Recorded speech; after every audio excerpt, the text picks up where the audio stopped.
Bonjour, c'est Émilie et aujourd'hui je vous fais une vidéo concernant la prochaine nouvelle lune qui aura lieu le 28 février à 1h45. Une nouvelle lune qui se forme dans le signe des poissons et qui vient amener un nouveau cycle. C'est la dernière partie de la saison zodiacale qui a commencé à l'équinoxe de printemps de 2024. Parce que le poisson, c'est vraiment le dernier signe du zodiaque qui vient purifier, nettoyer par ses grandes eaux toute cette année, toute cette énergie qu'on a pu vivre et traverser de manière tous différente. Et ce signe, en fait, amène cette purification nécessaire avant le printemps.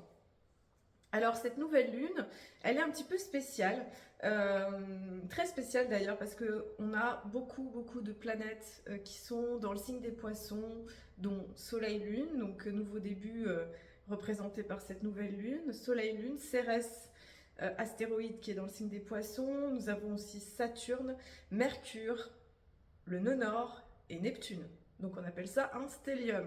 C'est rare qu'il y ait autant de planètes dans le signe des poissons. Voilà, ça vient renforcer, ça amène vraiment une dimension assez entière par rapport à cette énergie.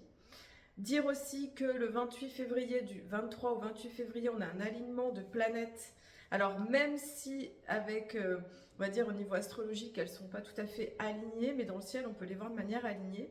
Donc on a 7 planètes qui sont Mercure, Vénus, Mars, Jupiter, Saturne, Uranus et Neptune. Donc c'est un petit peu particulier, on a une concentration d'énergie pour cette nouvelle lune qui donne un goût un petit peu spécial, que ce soit sur un plan astronomique que sur un plan aussi astrologique. Donc, comme je vous disais, les poissons, c'est le dernier signe. Il vient purifier. Il représente ces deux poissons qui sont un qui va dans un sens, l'autre qui va dans l'autre sens, qui représentent un petit peu cette ombre et cette lumière. Et à trouver justement ce lien en fait entre ces parties en nous pour se connecter avec le divin. Alors c'est une période qui est un petit peu particulière quand on parle de connexion avec le divin, parce que c'est vrai que le but de vie actuel est le nœud nord en poisson et justement invite à se relier au divin, à lâcher prise, à accueillir ce qui est, accepter ce qui nous dépasse, la grâce, l'ineffable, le grand mystère de la vie. Et ce nœud nord en poisson, il vient rebattre les cartes pour nous inviter justement à voir les choses au-delà de soi, au-delà de la personnalité, au-delà de l'ego, de ce qu'on pourrait se définir, pour essayer d'aller dans quelque chose de plus grand. Surtout que Neptune, dans le signe des poissons, donc elle est à la fin des poissons, elle fera son passage le 30 mars dans le signe du bélier, donc ça sera un gros changement d'énergie qui durera quelques mois. Mais en tout cas, il y a cette invitation à quelque part à se laisser porter, à accueillir, purifier, nettoyer, se détacher, vraiment être dans cette énergie en fait qui englobe quelque chose de plus universel, de regarder le plan divin, même si des fois au niveau de la société ça peut sembler quand même assez chaotique. Au niveau mondial, au niveau de la société, on sent que le monde est en train de changer, bouger. On voit des pays qui émergent, des changements de situation aussi, situation entre les États-Unis, la Russie, le Moyen-Orient. Enfin voilà, je ne vais pas forcément dépeindre tout ça, mais pour dire qu'on sent qu'il y a quelque chose qui est vraiment dans un état effectivement de métamorphose, de transmutation alchimique. Et c'est vrai que les poissons, en fait, ils viennent balayer le pont quoi, du navire, de la vie, par les grandes eaux, pour vraiment, on va dire, faire l'intégration de tout ce qui a pu être vécu depuis ces derniers mois, en fait, depuis cette saison zodiacale 2024, pour essayer d'intégrer et comprendre. Surtout qu'on est aussi dans une année 9 qui demande de boucler des dossiers, des situations, des prises de conscience. Et donc cette nouvelle lune, c'est à la fois un nouveau départ, et en même temps, c'est un nouveau départ, mais aussi pour boucler de l'ancien. Donc on est vraiment à cheval dans cette énergie fin d'hiver, hein, on est vraiment à la fin de l'hiver, avec cette sensation de longueur aussi, peut-être de blocage aussi d'énergie qui a pu être très, je dirais, manifeste avec le fait que Mars a rétrogradé du 6 décembre jusqu'au 24, ça y est, elle est repassée direct. Elle a invité en plus encore plus depuis qu'elle était dans le cancer, qu'elle est encore dans le cancer d'ailleurs, du 7 janvier jusque là, 24 février, à revoir l'action, à être vraiment dans une écoute des rythmes intérieurs, à rebattre les cartes de la manière d'agir, d'arrêter d'être dans quelque chose de peut-être de compulsif, d'amener une forme de réflexion, une forme d'écoute. Beaucoup de personnes ont été mises à l'arrêt, hein, que ce soit par des maladies, par des circonstances, des choses qui ont pu bloquer. J'ai même une amie qui fait de la médecine chinoise et qui m'a dit un truc très intéressant l'autre jour, qui me disait mais cette année c'est un petit peu spécial, on parlait de la poussée en fait avec l'énergie du foie par rapport à cette énergie du bois qui peut amener des fois des chamboulements, et elle me disait cette année c'est très particulier parce qu'il n'y a pas, c'est comme si il y avait encore cette espèce de longueur de l'hiver et que l'énergie s'était pas encore mise en place dans son côté printemps. Et je lui ai parlé de Mars rétro, elle m'a dit ah bah certainement que c'est une raison. Voilà, donc je trouve qu'on a eu vraiment cette période un petit peu spéciale, un peu qui a pu sembler un peu essoufflante, bloquante, qui a amené beaucoup finalement de prise de conscience par rapport à peut-être la façon de faire, la manière d'agir, pour justement changer quelque chose. Bon, je reviens avec l'énergie des poissons. Donc en fait, on a vraiment cet amas planétaire, stellium dans le signe des poissons, donc soleil-lune qui invite justement à plonger dans cette fin de cycle qui peut sembler émotionnelle. Donc on est dans une tendance signe d'eau depuis le 18 février, c'est-à-dire vraiment en lien avec l'émotionnel, en lien avec la sensibilité, la connexion intérieure. Donc c'est quelque chose qui peut amener un côté plus sensible, plus à fleur de peau aussi. Et c'est vrai qu'on a Mercure. Donc Mercure qui est dans le signe des poissons, donc c'est pas la position la plus favorable pour Mercure, qui se plaît mieux dans la Vierge ou dans le Gémeaux, des signes peut-être plus, en tout cas la Vierge qui va analyser, le Gémeaux qui va communiquer. Mercure en Poisson, c'est une position un petit peu spéciale, qui fait que c'est une manière de communiquer qui peut être géniale dans le sens de l'intuition, de la médiumnité, des prises de conscience, des espèces de insights, de prises de conscience comme ça qui descendent. Génial. Et en même temps, c'est un Mercure qui est très brouillon, qui peut manquer de cohérence, qui peut manquer de clarté, qui peut être chaotique. C'est un Mercure qui peut aussi pas toujours être clair, qui peut mentir. Voilà, donc c'est Mercure en plus, donc c'est une planète un petit peu spéciale parce que c'est celle du nœud sud en Vierge, hein, qui est actuellement en Vierge, qui invite justement à purifier, regarder notre quotidien d'une autre façon, peut-être notre santé, nos habitudes de vie, hein, de revoir les choses. Et le fait d'avoir Mercure en Poisson qui se trouve là, c'est l'invitation à dissoudre, hein, dissoudre vraiment l'ancien.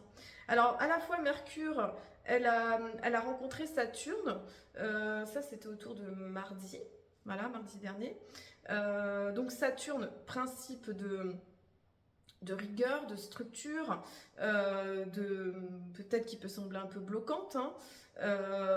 Saturne et Mercure qui se sont rencontrés mardi, puis qui sont toujours en aspect durant toute cette nouvelle lune. Donc c'est un aspect qui invite à la rigueur dans les idées, dans la communication, d'amener plus de contours, d'élaborer, peut-être structurer, planifier des choses. Mais comme on est dans le signe des poissons, qui n'est pas forcément un signe le plus structuré possible qui soit, parce qu'on est dans l'océan infini de la vie qui nous parle d'une immensité. Mercure en Poisson, ça déborde d'imagination, ça c'est génial. Donc ça peut être plusieurs choses. Ça peut être soit l'invitation à venir structurer cet imaginaire pour ceux qui sont dans leur créativité. Donc ça peut être justement, tiens, comment je peux créer, comment je peux imaginer, mais être à la fois dans l'imaginaire, mais aussi à la fois dans une forme de rigueur, de planification, de structuration.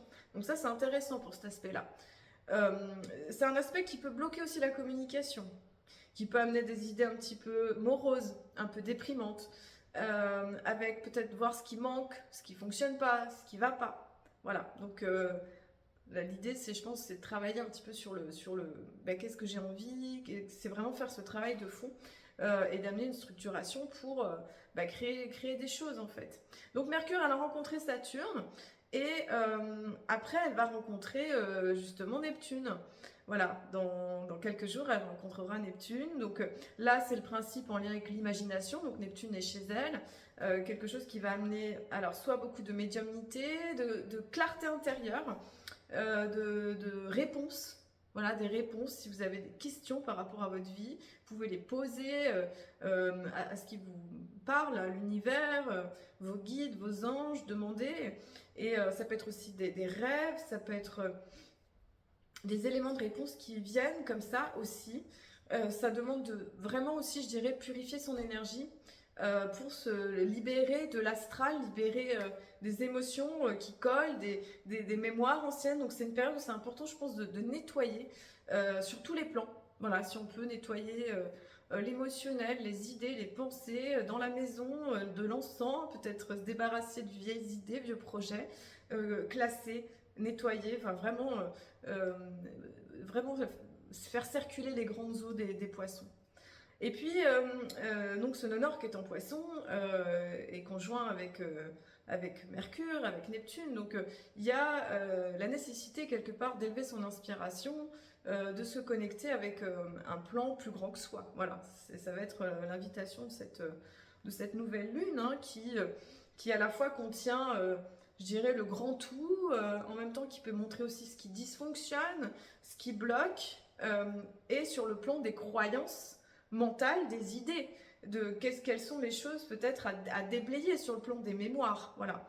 Donc je pense que c'est un travail qui peut être très intéressant autour de cette nouvelle lune un petit peu spéciale avec cet alignement planétaire.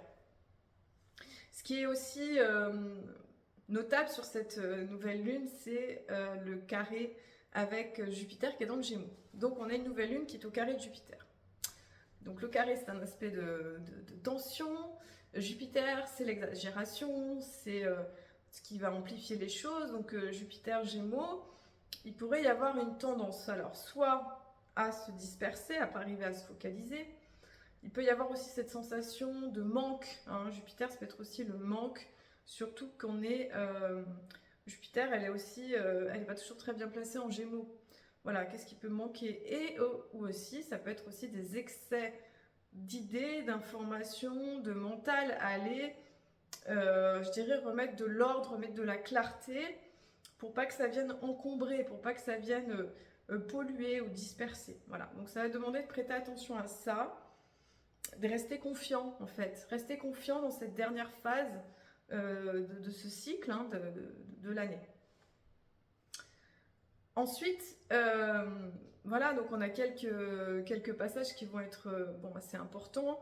Soleil qui va être conjoint à Saturne, donc ça sera autour du 11 mars, qui pourra donner cette sensation peut-être de choses qui ralentissent, qui demandent de prendre patience, qui demandent d'accepter la réalité des choses, entre guillemets, un peu les nécessités de la vie. Voir un petit peu quand il y a des choses qui dysfonctionnent, quel est le message, et d'amener de la rigueur. Et Soleil qui va rencontrer Neptune le 19 mars. Donc là, ça va ouvrir à quelque chose qui est de l'ordre de l'amour inconditionnel, de l'ouverture, de l'imaginaire. Voilà, donc quelque chose qui va s'ouvrir. Donc on va rencontrer ce principe de réalité, ce principe d'ouverture, pour vraiment remettre les choses en alignement aussi à l'intérieur de soi. Et puis vous dire aussi, voilà, moment important qui va se passer, donc là on a toutes les planètes qui sont directes hein, depuis 24 février, c'est qu'on va avoir Vénus qui va poursuivre le travail commencé par Mars avec la rétrogradation, donc à partir du 3 mars jusqu'au 14 avril, 13 avril. Vénus qui rétrograde, donc j'ai fait une vidéo spéciale sur ça si vous voulez la regarder vraiment, il y a plus de détails, j'explique aussi dans les maisons qu'est-ce que ça signifie. C'est vraiment la remise en question au niveau de tout ce qui est affectif, relationnel, les valeurs, le côté financier, la créativité. Ça va être vraiment une remise en question de ces principes-là, de vraiment, avec cette envie de démarrer un nouveau cycle, hein, parce qu'on a une Vénus qui rétrograde d'abord dans le Bélier, 10 degrés du Bélier, qui va retourner dans le signe des Poissons. Donc c'est un peu l'invitation, pareil, encore une fois, on est toujours dans cette énergie de l'ancien et du nouveau, année 9, enfin, vraiment ce truc de le nouveau qui a envie de s'installer, mais en même temps ça demande d'aller, bah tiens, est-ce que tu es sûr que tu as bien réglé telle situation, est-ce que ça tu l'as vu, est-ce que ça t'a pu remettre de l'ordre hein, par rapport à ces principes-là. Et voilà, ça va être tout un programme de cette Vénus qui va rétrograder. C'est assez rare que les mouvements se fassent comme ça, qui se s'enchaînent, hein, donc ça nous parle aussi de ça. On n'a pas vraiment eu de moment de planète directe, là ça va durer juste une semaine, c'est très peu, avec cette Vénus qui va rétrograder. Et après on va enchaîner avec Mercure rétro dès le 16 mars. Donc là on va voir les deux, Vénus et Mercure, donc invitation pareil à revoir les choses, à repenser différemment, à avoir des prises de conscience par rapport à toutes ces notions. Donc voilà, on est vraiment dans quelque chose d'assez spécial pour cette année 2025. Voilà. Et puis je voulais vous annoncer donc Luna Project, on fait un Luna Project avec Amélie Chenot ce lundi 3 mars matin, nouvelle lune en poisson, faire le point de Mars rétro, travailler sur notre Vénus rétro. Si vous souhaitez un audio personnalisé, c'est possible. Et puis aussi vous annoncer la sortie de notre pack Vénus rétrograde, qui est vraiment, c'est deux vidéos en fait que j'ai tournées par rapport à Vénus rétro, qu'est-ce que ça implique de manière générale, qu'est-ce que ça implique en 2025. Et Amélie, elle a créé plusieurs pages pour justement pratiquer le journal créatif, pour aller vraiment travailler sur les notions de relationnel, de savoir de faire le point, et aussi par rapport à nos valeurs, voilà. Donc si vous êtes intéressé, vous n'hésitez pas à me contacter sur emilymetel.com. Et moi je vous souhaite une belle nouvelle lune, de poser vos intentions, faire le ménage qui a besoin d'être fait, si vous avez l'appel de faire ça, pour amener de nouvelles circonstances et de nouvelles situations. Je vous embrasse, je vous dis à très vite pour la prochaine pleine lune. Et vous savez quoi, ce sera déjà la saison des éclipses. Ça travaille fort, hein. Allez, je vous dis à bientôt.